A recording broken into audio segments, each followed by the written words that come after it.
You can try your first 30 days for free of the Herb Rally Schoolhouse at herbrally.com/schoolhouse and just enter coupon code PODCAST at checkout. We release epic new video classes each week. We're building a growing library of diverse herbal education in video, audio, and written form, co-created with some of the most experienced and highly esteemed herbalists around. One more time, to learn more, head to herbrally.com/schoolhouse. And don't forget to use coupon code PODCAST at checkout to try your first 30 days for free.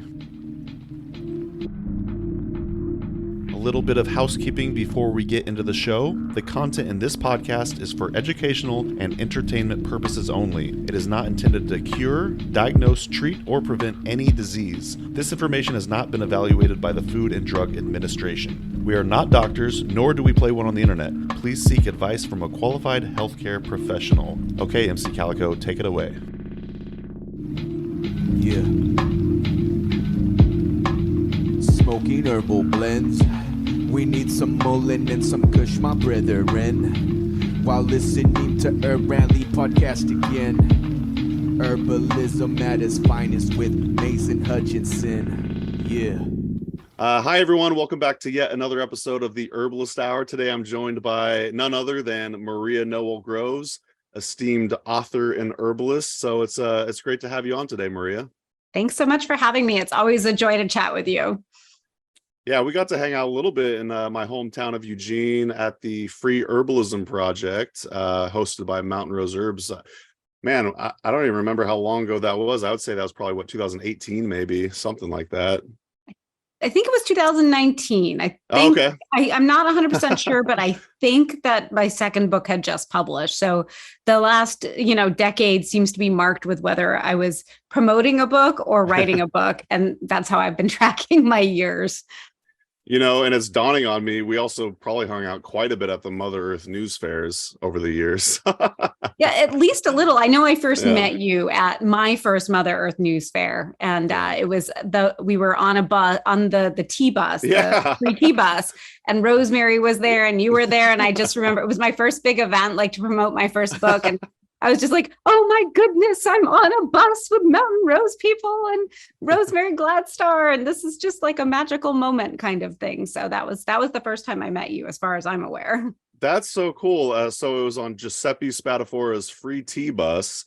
And yeah, he had spent the past over a decade wandering around the country serving free tea. And it just so happened to line up for you and me and Rosemary to all hang out and share a cup of tea. That was pretty sweet. You brought up your book, Body into Balance, which I see is in the background right there. It's been really neat. I know you, and I think it's super cool that like a lot of the herbalists that I know, when they reference, they say, oh, what's your favorite herb book?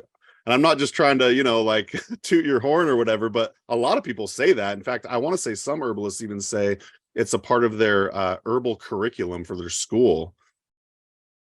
Yeah, I've been so absolutely honored. When I first wrote it, it came out of the course materials for my Home Herbalist series and my Beyond the Home Herbalist series, and it's organized by body system, as you know.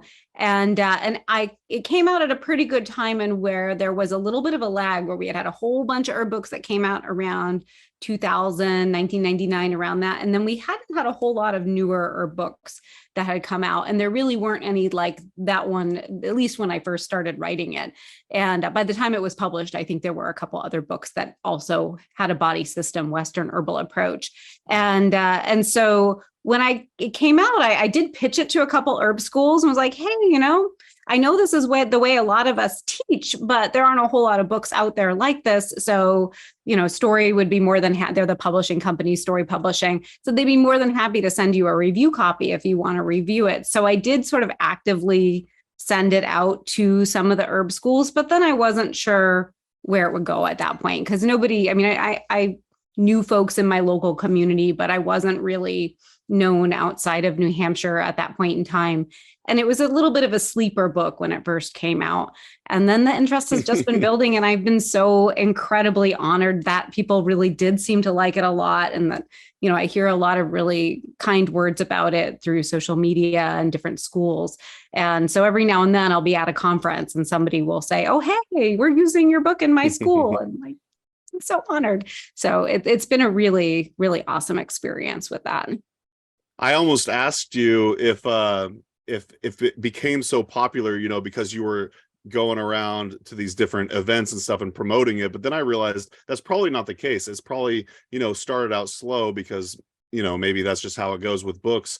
But then it was probably just kind of a word of mouth situation after that. So and then you came out with, I see in the background, Grow Herbal Remedies, which also our friend Hannah Lasorsa was raving about in that last podcast episode. But I don't know if it's too early to speak to the Herb Rally audience about this or not, but did I hear you say that you're in the process of a third book?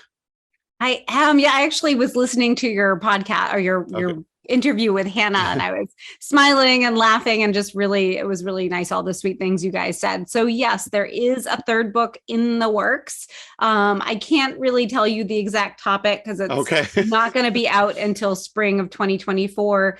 And in publishing, you don't want to give the topic too soon because some of the less desirable publishing companies will sometimes scoop, not the ones that our fellow herbalists are published by, but just kind of like random weird ones will scoop it pretty entirely. So we don't want to do that. So we can't say until it's closer and has a tight, it has a unofficial title, but a cover and all of that. So probably in winter. But I will say that it's different from the other two in that we're actually taking some of the content of the first two books, but focusing on a particular topic and then really expanding that particular topic. And so it is going to be a topic that's one of my favorites in the books and one that I think people will be really interested and find helpful, especially in these days and times. So that's sort of my teaser. And there may even be a fourth one in the works, another topic, but we'll see. We're not quite there yet, but the third book is definitely in the works. We're in the editing stages right now. You must be an incredibly organized herbalist. Well, I probably am like on the mildly functionally OCD spectrum. As you probably have noticed from working with me before, there are a lot of spreadsheets and quite a bit of surveying going on. But yeah, it is a lot to juggle. I thought this winter would be on the quieter side. I wasn't really planning to be writing a book in addition to seeing clients and teaching classes, but it just sort of happened and I'm pretty excited about it. I just love all the different characters in the herbal community. And yes, I remember when I first started working with you, I was like, oh, it's just so easy to work with Maria because she's just on top of it.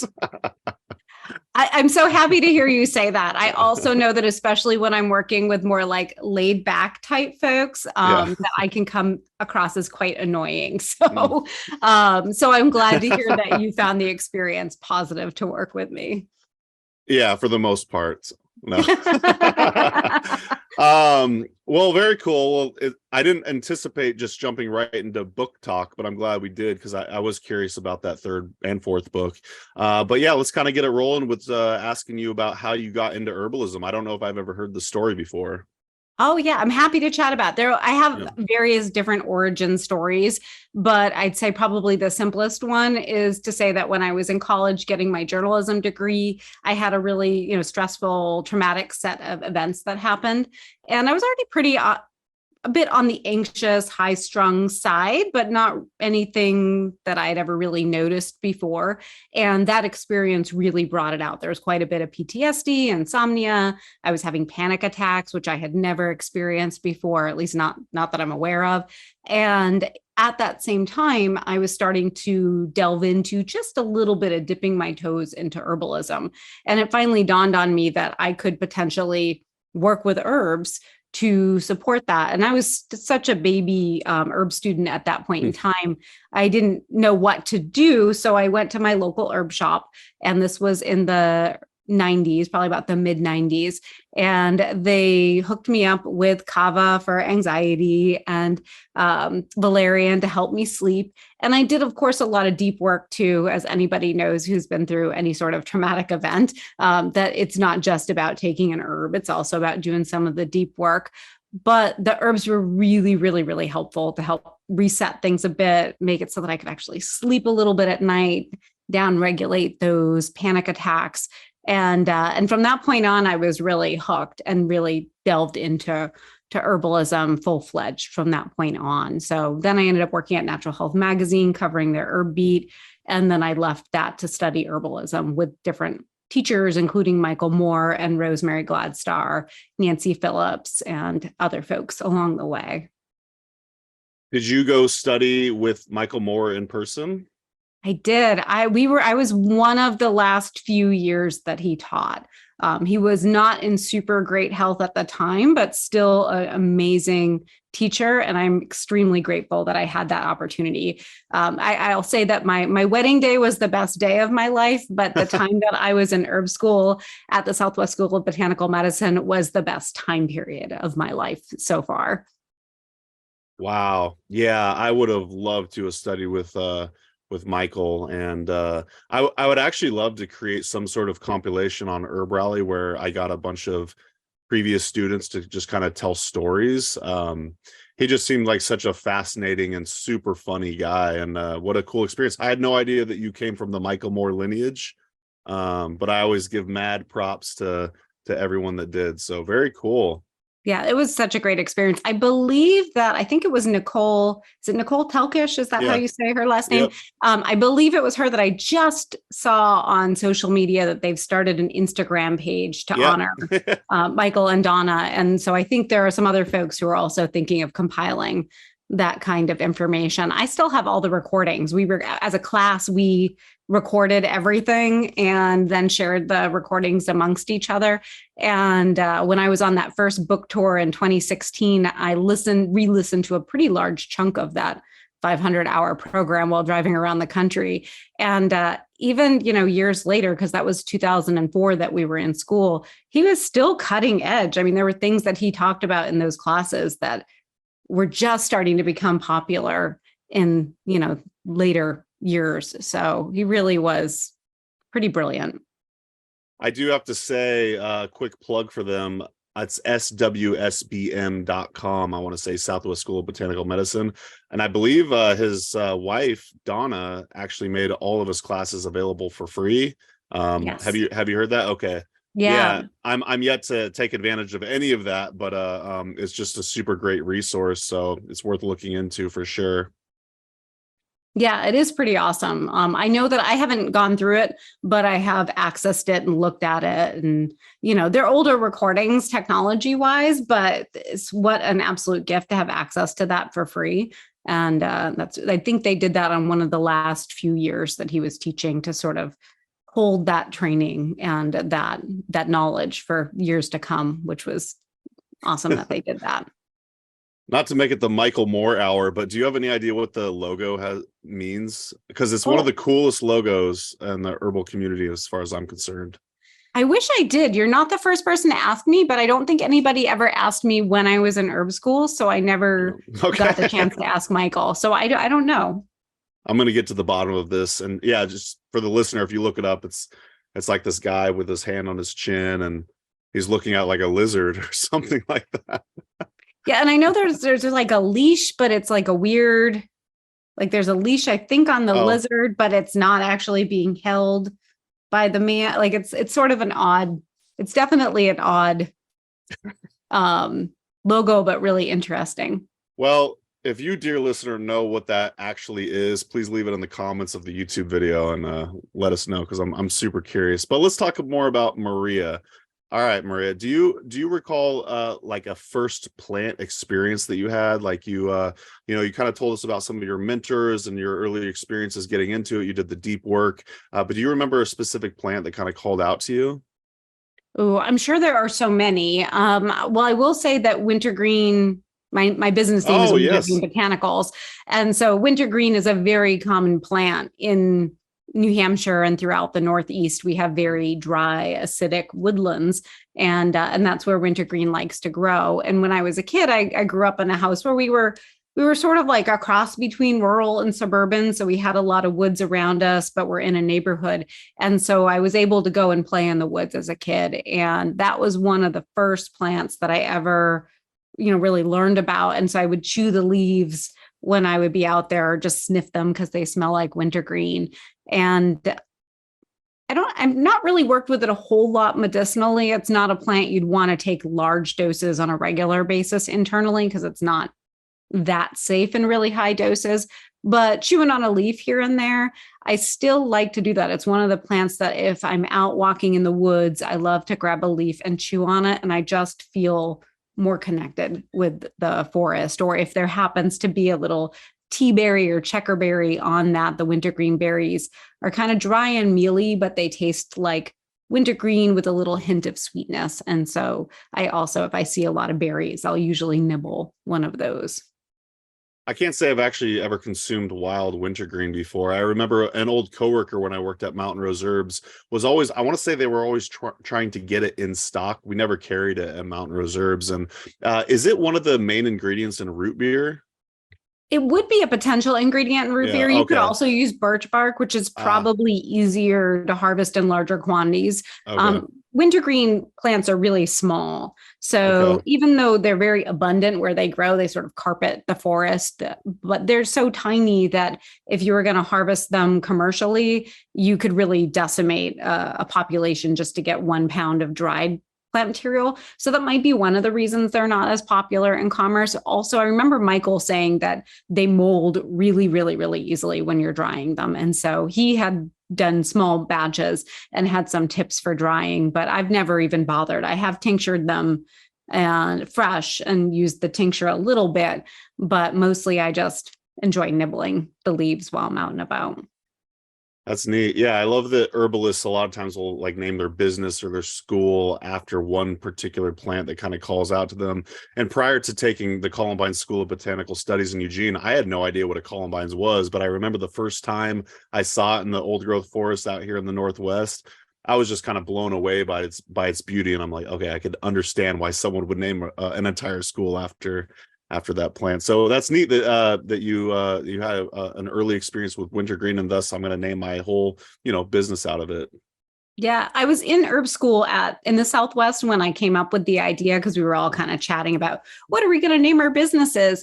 And it wasn't just about the plant, but also just that idea of winter and wintergreen because I'm in New Hampshire where we have pretty long winters and I am myself a Christmas baby, which is why my middle name is Noel. And so all those things sort of factored into, I like that vibrancy. And I think most of Michael Moore's students tend to be from more the West Coast and a few other areas. And I was the only person there who was from a wintry area of the country. That's not entirely true. We definitely had some Montana folks as well, but definitely the only person from the Northeast. And so that to me also felt very Northeast-y. And so that was another reason it made its way into my business name. So non-herb question, but I have to know, did you celebrate your birthday like in June 25th growing up? No, we never did that. And, my husband's December 8th. So we're both Christmassy babies, and we never celebrated them outside of our, sometimes you get a few days early because mine is the 23rd. So it's not on Christmas, but it's so close to Christmas that people are usually so busy that it's really hard, especially when you're a little kid and you have birthday parties. It was just like, I know it was hard on my mom because you've already got all the hubbub, when you grow up in a Christian household and there's lots of hubbub around Christmas. And then you throw like a birthday in the mix too. And it's just like, oh my goodness, as if we didn't have enough things to do. But I just consider the month of December a big month of celebration, whether it's Christmas, solstice. I have friends who do Hanukkah. I've got my birthday, my husband's birthday. I have 10 cousins on my dad's side of the family. I get 10, including me and my brother. So I guess 8 cousins. And almost everybody is a December birthday. Oh, wow. So it tells you something about springtime. But we would just have kind of like one big family birthday to get everybody over with at once. We just, as you may know, moved to Wisconsin. I'm in Oregon right now, but it was really delightful to have a wintry Christmas. I could totally see that. Yeah, everyone's kind of bundling up and getting inside and celebrating, and it's a lovely time of the year. So it sounds awesome in your family. So yeah, we love this time of year. So, and especially nowadays with me and my husband, we just we don't have any kids. It's just us. We're very selfish and indulgent people in a lot of ways. So we just basically, each person gets a week of birthday stuff. And it's not big things, but it's, I make you a nice dinner. You make me a nice dinner. We go do some fun activity. Maybe we go out to eat once, nothing really big. We don't really do a whole lot of gift exchange or anything like that, but we just celebrate. And then we have a week or two where we celebrate with the family members and friends. And then, another week where it's me, and then it's Christmas. So it's a great time. It's a month of festivities. Very good. Well, why don't we talk a little bit about you have a couple upcoming series. Now, before we do that, are these something that kind of come up once a year? The Advanced and Home Herbalist series, am I getting that right? Yes. So the Home Herbalist series happens every year. That's at least so far, it happens every year. Sometimes it happens more than once, but usually it's in the summertime. And it is 9 classes covering the foundational body systems and 9 remedies. And then there are a lot of extra bonus content pieces as well, but it's mainly the 9 classes that are about 3 hours each. And that happens pretty much every year. Okay. I do have a fall series that sort of extends that to the additional topics, which as I mentioned before, Body into Balance has very similar content. So if you like those books, but you want to go through a course that guides you through them, the Home Herbalist and then the Beyond the Home Herbalist series typically happen every year. And then the Advanced series doesn't usually happen every year. It maybe happens about every other. And so this will be the last, this year, I'm going to run it in person and live stream simultaneously, which is the first time I've ever done it in that format. Oh, wow. And then I'm going to take a break next year so that I can focus on some other content. And the Advanced series may change its format in future years. So this may be the last year that it runs in the exact format that it is right now. But I do typically teach it most years. Okay. Yeah, that's good to know, because sometimes courses are evergreen or, they come up once a year or whatnot. So it's good to clarify. I know part of that series, you have something called Becoming an Herbalist. And you and I were talking about pre-call that maybe we could kind of give little teasers about here. So yeah, let's talk about, actually, first of all, what is the Becoming an Herbalist in association with the Home Herbalist series? So Becoming an Herbalist, or So You Want to Become an Herbalist, is a 1-class thing. So we're going to spend about 2+ hours, and it's going to be talking a bit about if you're interested in becoming an herbalist, because as we were saying before, I get a lot of calls and emails from people saying, I want to become an herbalist. How do I do that? And so I put together this class, and it used to be part of the Advanced series. And then I thought, this would be useful information for people at various stages of their herbal education, including the really beginner as well as the more intermediate. And so I decided to sort of separate it out. So this particular class is going to kick off. The 2 series will be starting shortly thereafter, but it's a standalone as well. So folks can just join in, and we're going to talk about things like, can you make a living as an herbalist? And how do you decide what kind of herbalist you might want to be? Because there are so many ways to practice herbalism. How do you pick out an herb school or a line of education? If you're just starting out, it can be a little bit overwhelming.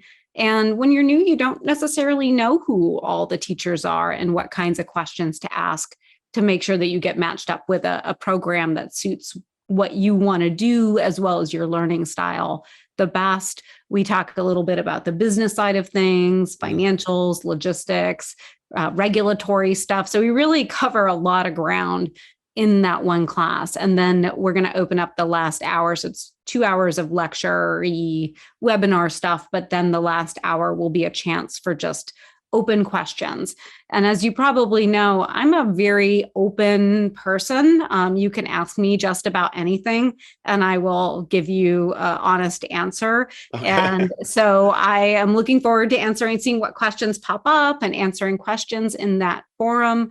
And I just think it's going to be a lot of fun. It's my first time doing it like this. And I do often do some kind of a free-ish class just before series kick off. It's kind of a common thing that herbalists do to build some buzz and also give a chance for people to see what your teaching style is like. But one of the things I started doing a few years ago is I wanted to do a couple things at once. I wanted to raise money for different nonprofits, especially around accessibility of herbalism and food and all of that. And then I also wanted to provide more accessible opportunities for people to take my own classes for a low cost. So the way that I'm doing it is you can pay nothing. So anybody can choose to pay nothing and take the class for free if they want to. You could pay $25 or you could pay $50. And, I'd say normally I charge between $50 to $100 for, say, a 3-hour class. So it's a pretty good rate. And if you do choose to pay money, 100% of the registration money is going to get donated. And this year, the beneficiary is going to be the Northeast Farmers of Color Land Trust. So I will say a lot of folks have already registered and are registering for free, which is totally cool. But I also do, welcome folks who want to spend or are able to spend a modest amount for the class, because that will allow us to support this really great organization, nonprofit that helps provide access to land. What a cool way to do it. Yeah, I love that sliding scale model. I'm going to have to ask you after the show to remind me or send me the link to that nonprofit that you're going to donate the profits to. So, actually, I want to speak directly to the listener right now, because I forgot what it was like kind of after doing this, for 15 years. And I just want to say, if you're interested in herbalism or becoming an herbalist of any sort, just keep trucking. And you learn little bits by bits. You take a class here and there, you get more and more experience, you spend more time with the plants. Every season is like exciting again, and it's just definitely a worthwhile career to pursue. Honestly, it doesn't even need to be a career. It could just be like a hobby, but don't get too overwhelmed. I don't know why I felt the need to get on a soapbox or whatever, but for some reason I was thinking, I've been doing this for so long, I kind of forgot what it was like to look at it with fresh eyes. But it's such a fun and exciting field, and the people in the herbal community are just the best people. So that's kind of, I don't know, that's kind of just a little bit that I wanted to say about it. But I did want to ask you, we kind of maybe tease a little bit about, like, maybe what are some of the different ways that you could be an herbalist? Yeah, we should definitely chat about that. But something you just said made me think, though, and I wanted to mention that one of the kind of tips for folks who are just starting out and they're trying to figure out what program to take, I'm sometimes surprised, and I guess I did this too, that people will sometimes sign up for a course without really knowing anything about, never having taken a class with the teacher before, or may not even be familiar with what the course is ultimately going to include. And so it's really great to sample different teachers and get a feel for their classes in some sort of a low sort of impact way, whether you're going to a conference and you're seeing people there. So you can see the teachers speak, but you can also ask other people at the conference, like, what's your experience? Who do you like? Who do you recommend? What you can ask around and get that feedback. But I love how Herb Rally sort of does that work for you, because you feature so much content from so many different styles of herbalists. And so whether you're listening to the podcast or the videos, it's a great way to get to know different herbalists that are out there and see kind of what they cover and how they cover it, and does a teacher resonate with you or not resonate with you? And there are also other podcasts and other things as well. But Herb Rally really has set the stage for providing this really diverse content, which, thank you. I think it's really, I love listening to it just to hear what people are up to and learn stuff. But I think it's a really great opportunity for new folks who are trying to figure out who they like and who they want to study with, because no one teacher is right for everybody. No one program is right for everybody. It's going to be really specific for the topics you want to learn, the teaching style that resonates, the format that resonates, all that stuff. But you had another question that you just asked. If you could remind me Sure. what that was. I couldn't agree more. And thank you for the kind words about Herb Rally, because that's really its mission, is to kind of promote herbalism in all of its beautiful forms. And you and I pre-call were talking about, say, Camille Freeman, who also has a great herbal podcast. I think it's called In the Clinic. And she's just got a really wonderful, concise way of speaking, and it's all about clinical herbalism. So if that's your cup of tea, definitely look into it. But yeah, we just want to, but yeah, so someone maybe just getting into herbs and want something a little more simpler. So that's what we try to do here. Hey everyone, it's Mason. Just a quick interruption from the show to let you know about our 13 herbal freebies. If you go to herbally.com, on the navigation bar at the top of the page, you'll see a button that says freebies.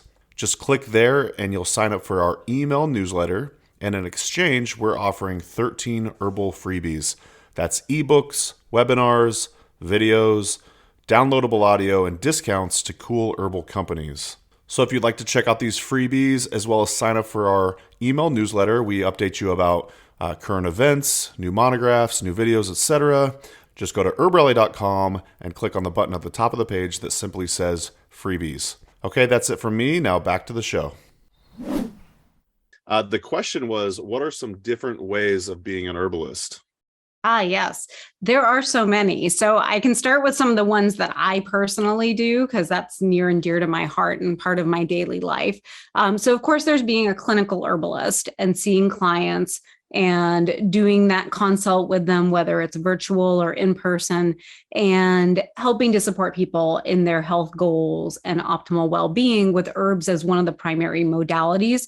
A lot of times we'll integrate healthy living in addition to just herbs, but oftentimes herbs is a big piece. So that's wonderful. And that's, I think, something that a lot of people think about when they think, I want to be an herbalist. That's one of the biggies. But there is a lot that goes into being a clinical herbalist. And then there are many different avenues you can go in, whether you're approaching it from a more plant spirit medicine perspective, a more like in the dirt, weeds and garden plants and localvore kind of herbalism, whether you're doing TCM, Ayurveda, or, whatever your cultural mindset is around herbs. Western herbalism is where my training and skill and background is in. So there's that, but there's so many other ways to be an herbalist too. And a lot of times we do integrate facets of whatever our other skill sets or prior lives. So for me, my journalism segued really nicely into writing about herbs. So I did a lot of freelancing for many years for different magazines about herbal topics. And then over the years, a lot of print magazines have been shutting down. So less of that these days, but now more books. And so you can write about herbs. Teaching is a great thing too. There are a lot of great herb schools, and that's one of my favorite things that I do is teaching classes. And you can start with really basic community classes.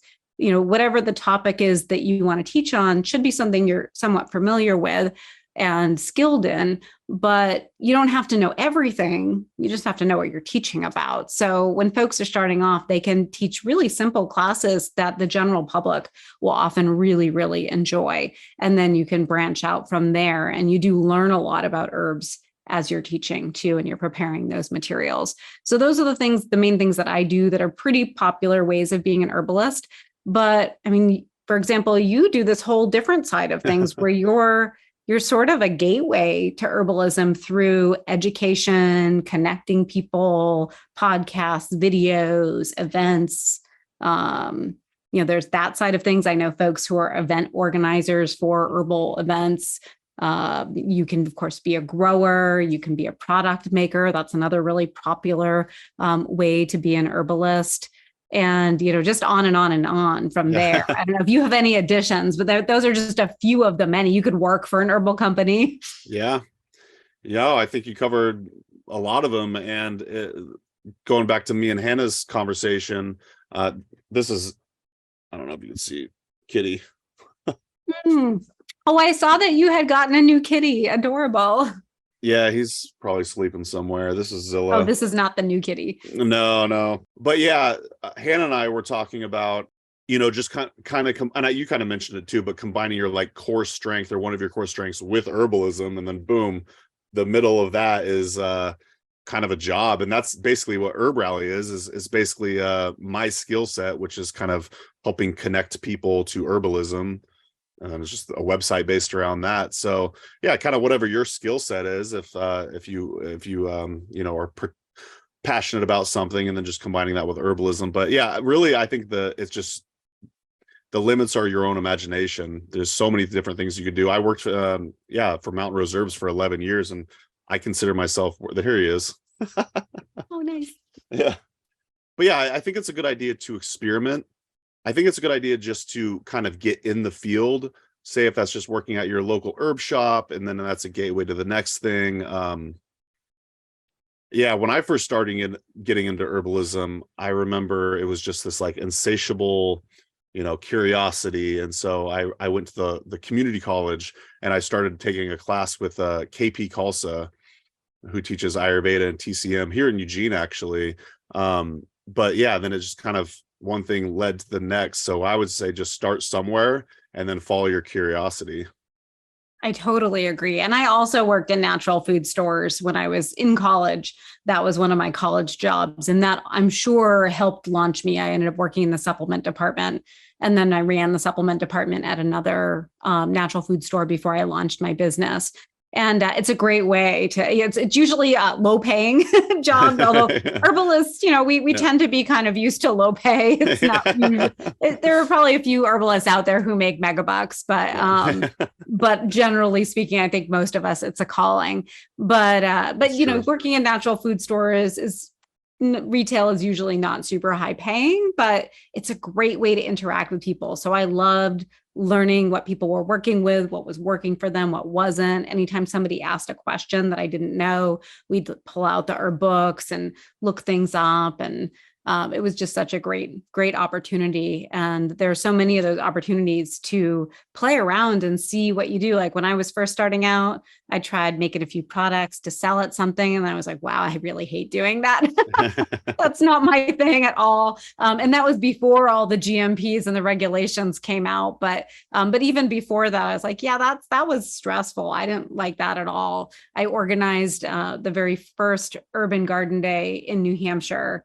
At the time, we were part of a different nonprofit. Now we're part of the American Herbalist Guild as a chapter, but at the time we were a different organization. But I ran an event, and then I was like, wow, that was really stressful. Like I was up at night, like formulating spreadsheets in my head and to-do lists. And I was like, yep, nope, that's not my thing either. So playing around with different things and seeing, not only what your community loves, but what you love doing, what you're good at, but also what you enjoy doing. You might be good at something, but you hate every minute of it, then that's probably not the way in which you want to be an herbalist. And it's such a creative field to work with that you can craft exactly what you want. There's no reason why you need to do herbalism in any particular way. So I love that about it. I don't know what you think about, say, like setting big, audacious goals, but I remember a major transition in my life was I was feeling very down, lost, not really sure what I should do. And it occurred to me through lots of like self-help books and stuff like that I should probably set some sort of big, audacious goal. And I did. I was working at the hospital as a dietitian aide. I thought I was going to be a dietitian, but then Mountain Rose Herbs moved from Pleasant Hill to Eugene, Oregon, and it was just kind of right when I started really getting into herbalism. And I was like, I'm going to get a job there, and I wrote this down. And this is going to sound really arrogant or conceited of me, but it's okay. I'm just going to tell the truth. I wrote down, I want to become the face of Mountain Rose Herbs. And you did. And face. Well, I became a face, and I don't even know why I wanted to. I think that it had to do with maybe like proving to myself that I could be something, do something cool. But yeah, 2 years after working at Mountain Rose Herbs, Sean, one of the owners of Mountain Rose Herbs, literally said verbatim, "Mason, you're the face of Mountain Rose Herbs." And it was just like this, oh, I got goosebumps, like, wow, I set this goal and I did it. And I guess I tell the story not to like sound, like I'm bragging or something, but I think you as a listener should, if you're just getting going, you should set some big goal and just, maybe set a time frame, a long time frame, so you could be patient with it. But yeah, set a big goal and then work slowly to achieve it. And yeah, I was just really proud that I was able to do that. And I don't know, that's kind of just a couple thoughts I had. Yeah, that is so cool. I completely agree of the power of setting a goal that really calls to you. You don't want to just set a goal that you're not passionate about, but something that just you're drawn to, and creating, I'm a bit of a list maker, as we've already established. And so I have at many times in my life been like, what do I want to do? Like, oh, it'd be really cool if I could go to the jungle and study plants. It'd be really cool if I could go to an herb school. It'd be really cool if I could write a book. I ended up doing almost all of the things that I wrote down. And sometimes I'd forget about the list and find it later and be like, oh, cool, I did all these things. And certainly I have a pretty blessed life and I'm privileged. And I'm also just sort of a somewhat ambitious, like, Sure. go-getter that likes to move towards things. But I do think there's a power of that vision board, that list, especially once you put it on paper and say, you know what, like, this seems almost like it could be unattainable, but I really want it. And in my ideal world, this is what I'd love to achieve. I think that there is a sort of magic and direction to that often can come to fruition. And I've used that kind of a list in other ways in my life over the years, that later I was like, oh my goodness, it's amazing how much of this list, came to fruition that I never even thought would be possible. So I swear, yeah, the power of list making and writing stuff down is undefeated. I probably have too many lists, though. Yeah. I definitely have too many lists, but I wouldn't really be able to function without them. Is blue vervain one of your plant allies, perchance? Yes, blue vervain is definitely the people whose lists have lists. Yes, definitely. And, get the muscle tension and the headaches and the tics and the spasms. Definitely. Blue vervain is one of my plants. Me too. That must be why we get along pretty well. Probably, so. Yes. Yep. Cut from the same cloth. Exactly. And on that note too, I think that, sometimes an opportunity will arise, or you think you might want to do something. And if you ever start to get that feeling in your gut, like it's just making you really stressed out thinking about it, versus excitement of like, yeah, I love this and I love that. I would listen to that gut instinct. There have been a few times where opportunities arose that I thought I'd be stupid not to take them. But, after I was like almost about to take it, I'd be sleeping and tossing and turning and just really not happy with the thought of that. And I think it has always steered me right to listen to my gut. And I think that's really important, to not do what you think you should do, but do what you are really drawn to do. Such good advice. Yeah. The gut and the heart. Yeah. I don't know the science behind it, but isn't there some sort of neurons that are all kind of the same going on there? Yeah, I don't know the exact science on it either, but certainly, we have a couple of different areas of our quote unquote brains. We've got the head, the heart, the gut, probably a few others, but those are the biggies. Yeah, intuition is underrated. I'm very curious to see where the science goes with that, but I couldn't agree more.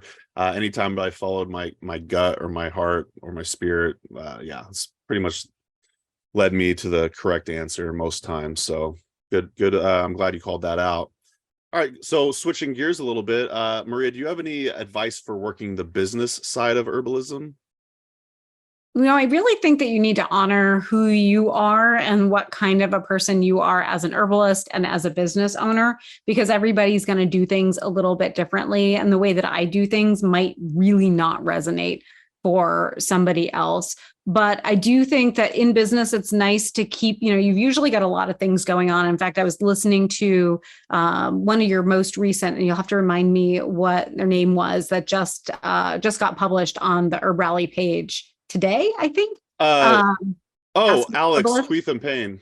Yes. Alex, yeah. So Alex was talking about the idea that, as an herbalist, you're not just an herbalist, you're also an entrepreneur. And so Yeah. you're going to be doing a lot more than you probably realize you're doing on the business front of things. And so it can be tricky to keep all of those things in line, of whether you're doing bookkeeping, paying your bills, checking in with your clients, keeping track of numbers. Just all the different ways in which we need to function to run the business, in addition to also doing our work as herbalists.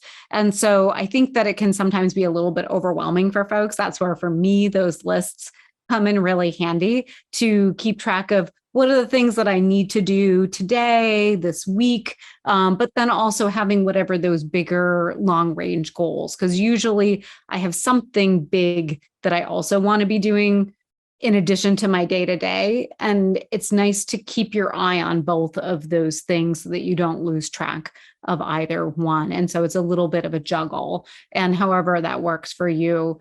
So, really listening to what is working or not working for you. And you can always revisit, if you start to do something, you're like, this is not working. I am not able to pay my bills, or I am doing a bunch of things and business looks good on paper and people are, loving what I'm doing and I'm doing great work, but I am miserable and my work-life balance isn't great. Like, you can always revisit and readjust. So it's not like you're tied into this like one way of doing things.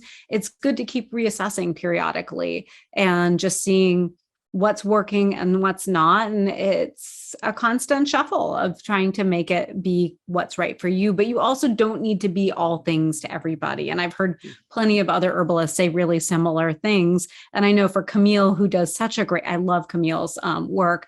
And Camille Freeman does a really nice job encouraging people to focus, distill, not try to do too many things, but to do a few things really well, and letting your inner intuition kind of guide you in what those things will be.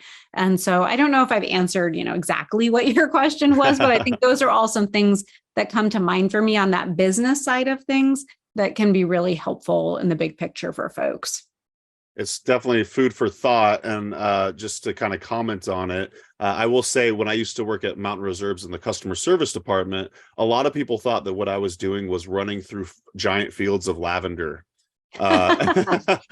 As in, you said something earlier on in the question or in your answer about there's a lot of, detail-oriented drudgery and monotonous, boring accounting work, say, and that kind of stuff. And it really does, it's super important too. And that's actually one of our current struggles right now, is we're figuring out a lot of kind of this back end, accounting, tax stuff, since we're still relatively new in our journey here at Herb Rally as far as like being our thing. But but it's all super important. You have to do it.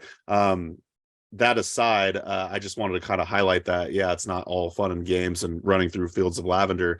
I was curious, you're a huge list maker, as am I, but one of the main tools that we use is something called Reich, which is a project management software. Do you use any sort of project management software to keep everything organized? That sounds really cool. I don't. I use a bazillion lists and a lot of spreadsheets, but I think there's so much good technology that's coming out now that sometimes it's hard for me to wrap my brain around a different way of doing things. I know I tried to use QuickBooks after having spreadsheets, and after a couple months, I said to my CPA, like, I'm really sorry, but I'm going back to my spreadsheets because this isn't working for me at all. I can't wrap my head around this different way of keeping track of everything. But so I use lots of spreadsheets that I've created, but there's so many great Can you tell me a little bit about this particular one, or what it does? Sure. Yeah. So basically, we actually used it at Mountain Reserves, which is how I was introduced to it. And I too, as my former boss Rachel will tell you, I was very apprehensive to it at first, because I was lists. I like the little check boxes on a digital list. And it was very hard for me to transition over. To your point, though, if it ain't broke, don't fix it. Like, it seems to be working for you. But still, yes, the main thing for me, why I really like, say, project management software, is because you're able to set dates associated with particular tasks. And then there's a lot of other, fun aspects to it as well. But that's the main thing, is to it's hard for me to actually set dates assigned to specific tasks on a checklist. But yeah, that's why it works for me. I know a lot of people like say like Trello or Monday.com, but Rike was always what I was used to. So, and that's Okay. WRIKE, and this is not a sponsored Rike ad. Yeah. I did just recently, and it was actually a Camille Freeman tip, convert as I started to see new clients again. It had been several years where I was too busy teaching to take on new clients. And so I finally got a project management software for that. And so that's been the big transition this past winter, which has been pretty cool. I mean, there's still things that occasionally I'm like, I've got a list of things to suggest to them to add to the program that eventually I will send them once I don't want to overwhelm them with too many emails. Yeah. But overall, I think it's a pretty cool program. So that one's Practice Better. And Camille Freeman has some really great blog posts out there on it if people are interested. It's definitely a hurdle to get into, but it has been really great to automate certain aspects of the business and the HIPAA compliance for clinical work. It's always tricky as an herbalist because we're not legally recognized as a health professional in the United States. So we don't necessarily need to be HIPAA compliant in our software, but it's a good goal to have. And especially now that more and more things are becoming more electronic versus phone calls and in-office visits and paper filing, the opportunities for things to not be HIPAA compliant is so much more. So that was one reason, but also I just wanted to have a more automated business since at least for the clinical work, that's just me over here and trying to manage everything else. So that's been a fun little adventure this past winter. So yeah, you teach, you're an author, and sometimes I forget or leave out the fact that you're also a clinical herbalist. So you're currently seeing clients then. I am, that will sometimes ebb and flow depending upon what I can take on, because when you're working with clients, it really does require a lot of focus. I spend a lot of time with clients, probably more time, per appointment than I should, just because I really like to think and process all that information. And I am an overthinker and an overdoer, but people are complicated and they deserve and need more time sometimes.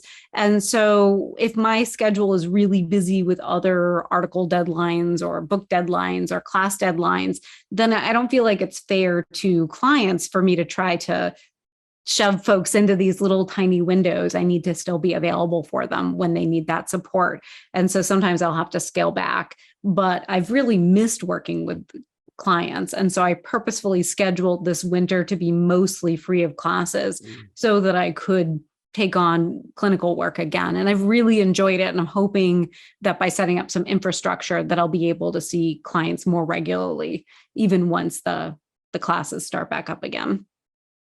It almost seems as if you keeping up your clinical practice sharpens your sword in the sense that it keeps you, up to date on, I don't know, just helps probably your writing and just your teaching and everything. So yeah, they all feed each other. Every now and then I think, sure. I need to let go of something because it's too much. Yeah. And it is not a bad idea to be focused in your practice, but they do all feed, the writing could then inspire. Some of the articles I wrote would get turned into class notes, which then would become classes. The clinical work helps inform that what I'm teaching in my classes and writing in my articles actually is true and works, and isn't just all theoretical. And, the classwork can sometimes inspire articles, and interacting with students and clients is always really informing and teaching me more things about herbs and the intersection of herbs and people. So if I had to give something up, I really don't know what I would give up, because I really love all three aspects of that. And I feel like they work together really well. Yeah, it's like that stool analogy, keeps you balanced. Yeah. Well, if you ever feel overwhelmed with what you're doing, just make more lists. Yes, that will totally help. I've been hiring some help. So I have a few awesome people who work with me now, but it's still mostly me doing a large part of the work. So yeah. Sounds about right. Well, right on. A couple more questions. What's one thing you do daily to practice your herbal craft for yourself? Maybe self-care or something. Ooh, well, I'd say, really simple, tea, which I don't drink a lot of tea. I probably don't drink as much tea as some herbalists do, but Yeah. usually there's at least one mug of tea per day, especially in the colder months. And then in the summer months, it's usually going out to the garden and shoving fresh herbs in seltzer or cold water. And so that's one way that I do tend to interact with the herbs almost every day. And then the other thing that I do pretty regularly, I wish I did every single day, and I don't, but I do probably most days, is just get out in the woods and go for a walk. And I'm fortunate that we are surrounded by a state park on all sides. So, and I have a garden and I have a little bit of trail in the backyard. So at the very least, I have access to those.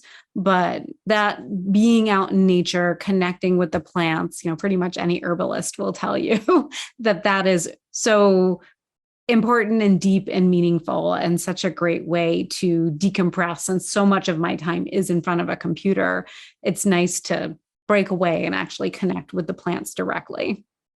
It's such good advice for anybody, even non-herbalists alike. I remember, there's this spot along the river in Springfield, Oregon, where after work I would just go there and even hang out for an hour.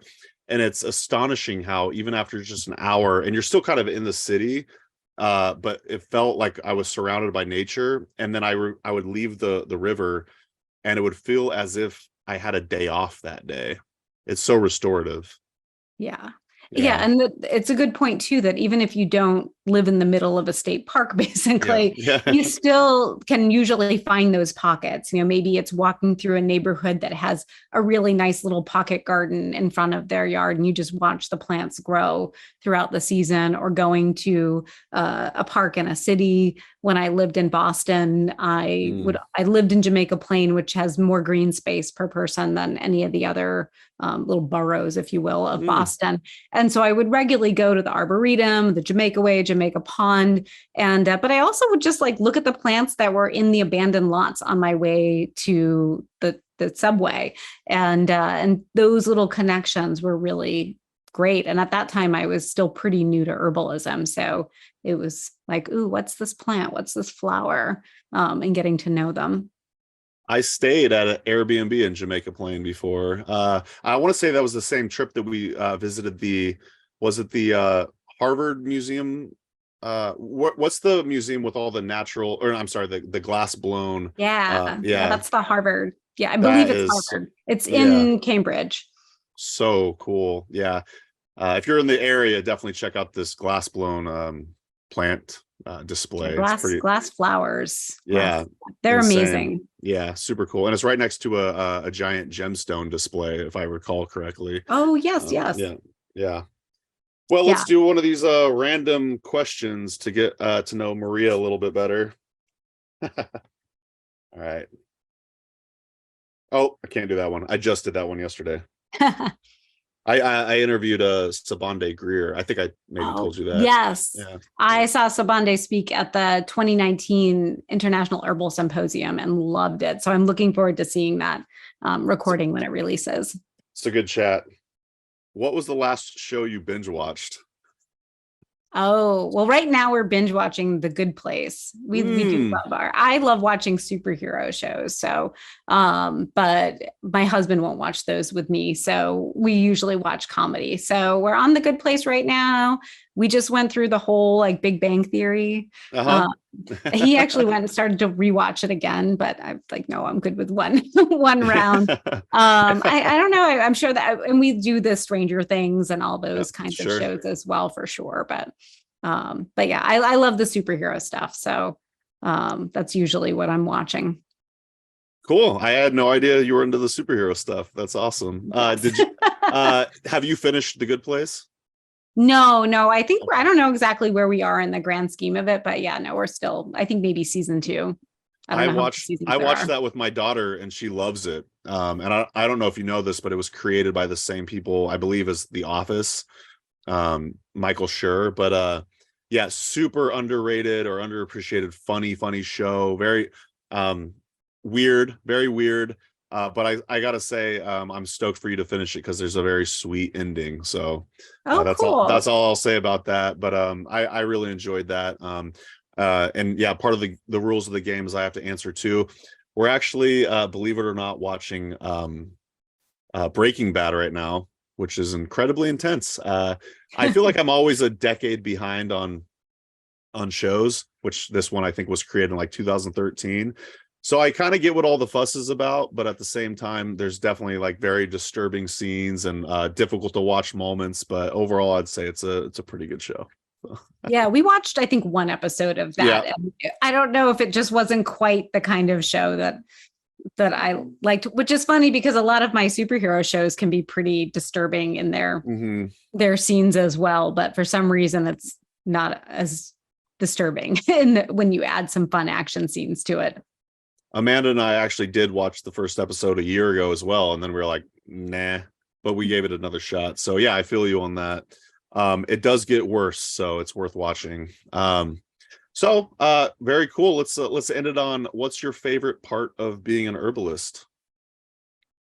I mean, I think it sounds cliche, but I really love working with people, and I love working with plants, and I love connecting people with plants. So I guess I'll leave it at that. But that's what I really love about what I do. I love it. Yeah, and it's kind of a cliche question too, but it's I don't know. I think it's inspiring for people to hear, and maybe the answers are expected, but I always like hearing the answers. So yeah, very good. Well, Maria Noël Groves, you can find her at wintergreenbotanicals.com. Definitely check out her upcoming Advanced and Home Herbalist series. And of course, you got to check out her books, Body into Balance and Grow Your Own Herbal Remedies, and her upcoming third, fourth, fifth, and sixth books in the near future. So thank you for joining us, Maria. Awesome. Well, thank you to you and Amanda, because really appreciate the work that you do, helping us get the word out there about herbs and just sharing so much of everybody's content. It's really generous, and really appreciate you for that. I love hearing that. Sometimes I wonder if I'm just throwing a bunch of content out into the void, and sometimes people tell me, oh yeah, we listen to the podcast. So it's really nice to hear, and I'm glad that you also, listen to the podcast sometimes. So that's pretty neat. Yeah. So, all right, y'all. We'll see you in the next episode of the Herbalist Hour, and we'll talk to you later. Awesome. Bye. Thanks. And that's going to do it for today's episode. Thanks so much for listening to the Herb Rally podcast. If you'd like to hear more from us here at Herb Rally, we now have a text message community, believe it or not. Basically, it's just updates from us. We send about 1 to 7 texts per week, notifying you about new events, videos, courses, podcasts. You get the idea. It's pretty much like our email newsletter, just in text form. So if you'd like to receive text messages from Herb Rally, just text JOIN, that's JOIN, to the number 541-256-2895. Again, that's JOIN to number 541-256-2895. And to stop receiving text, that's easy too. Just text STOP to the same number. It'll opt you out immediately. Okay, thanks again for listening. Have a great rest of your day.